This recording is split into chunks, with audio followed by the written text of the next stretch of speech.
महिलाओं को बुर्का उड़ाती, नमाज के तौर तरीके सिखाती निदा खान को आरोपी डेयर डेविल्स क्यों बुलाती? खुली कहानी।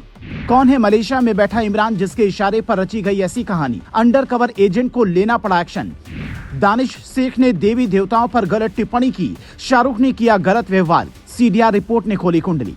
नासिक टीसीएस के बीपीओ की एचआर निदा खान की करतूतों का खुलासा कैसे हुआ? इसकी कहानी बेहद दिलचस्प है। कहते हैं कि महाराष्ट्र पुलिस को जब इसकी शिकायत मिली तो उसने अंडरकवर एजेंट बनाकर महिला पुलिसकर्मियों को कंपनी में भेजा, जो हाउसकीपिंग स्टाफ बनकर इन सब पर नजर रख रही थी। और जब सारे सबूत जुड़ने लगे तो गिरफ्तारियां शुरू हुई और अब पता चला है कि निदा खान के निकनेम में बड़ी कहानी छिपी थी, जिसके बारे में पहले सुनिए, फिर बताते हैं कि 9 एफआईआर में किस पर क्या आरोप लगे हैं। जितने भी आरोपी पकड़े गए हैं उनसे पूछताछ और पीड़ितों के बयान से ये साफ पता चल रहा है कि ये शिकायत पहले निदा खान तक भी पहुंची थी, लेकिन वो खुद ही इस पूरे खेल में शामिल थी, इसीलिए पीड़ितों को ही डराने लगी थी। यही वजह है कि इस केस से जुड़े आरोपी उसे डेयर डेविल्स कहकर बुलाते थे। डेयर डेविल का मतलब किसी भी जोखिम से नहीं डरने वाला।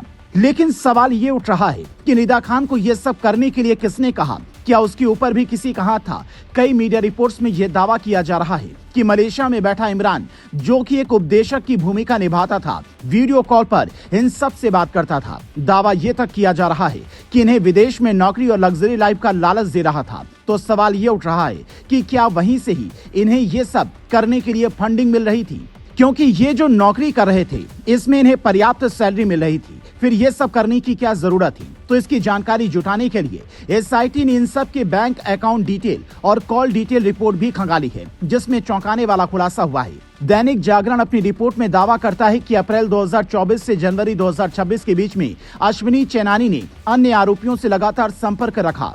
इस दौरान तौसीफ अत्तार को 38 कॉल, रजा मेमन को 22 कॉल किए जाने की जानकारी मिली, जबकि दानिश शेख के साथ भी बातचीत के सबूत मिले हैं।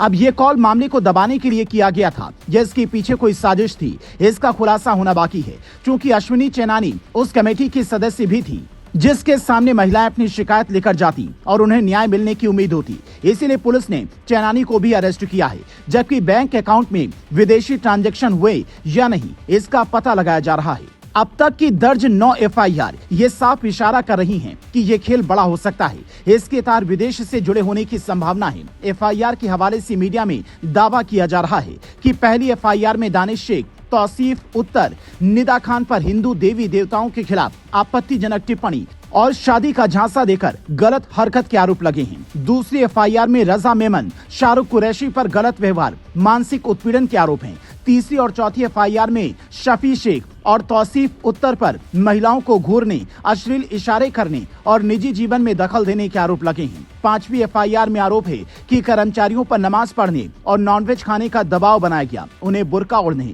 टोपी पहनाने की कोशिश की गई। छठी और सातवीं एफआईआर में आरोपियों के द्वारा छेड़छाड़, पीछा करने और गलत कमेंट करने के आरोप लगे हैं।